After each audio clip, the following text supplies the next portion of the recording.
How do you hope the war in Ukraine comes to an end? And what's the path, once again, to minimizing human suffering there?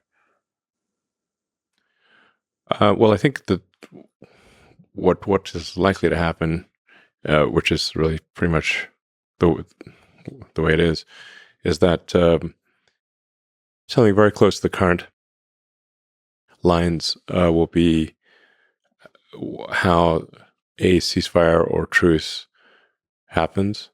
But you just have a situation right now where whoever goes on the offensive will suffer casualties at several times the rate of whoever's on the defense. Because you've got defense in depth, you've got minefields, trenches, anti-tank defenses.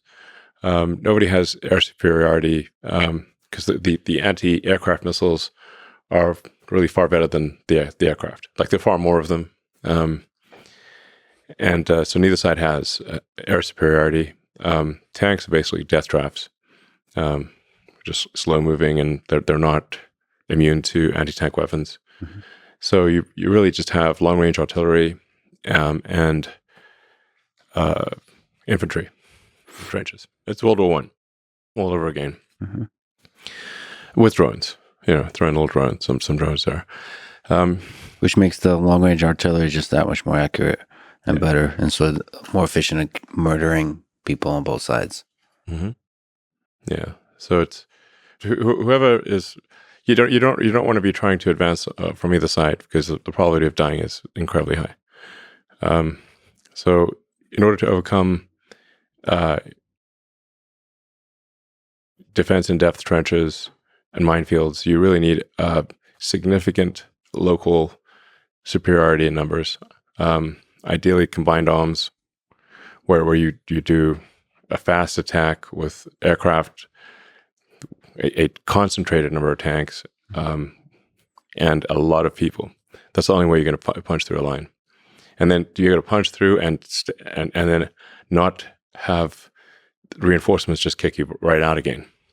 I mean, I really recommend people read World War I warfare in detail.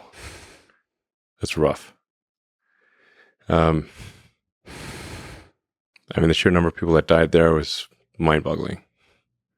And it's almost impossible to imagine the end of it that doesn't look like almost exactly like the beginning, in terms of what land belongs to who and so on.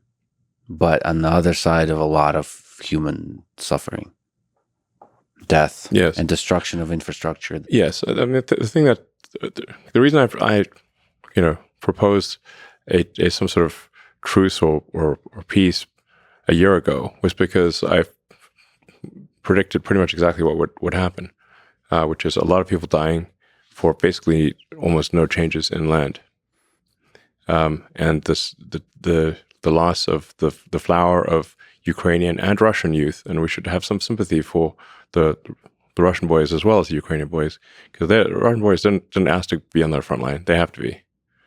So, there's a lot of sons not coming back to their parents, and I think most of them don't really have. They don't hate the other side. It's sort of like, there's this saying about, like, this saying comes from World War I. It's like young boys who don't know each other killing each other on behalf of old men that do know each other. The hell's the point of that?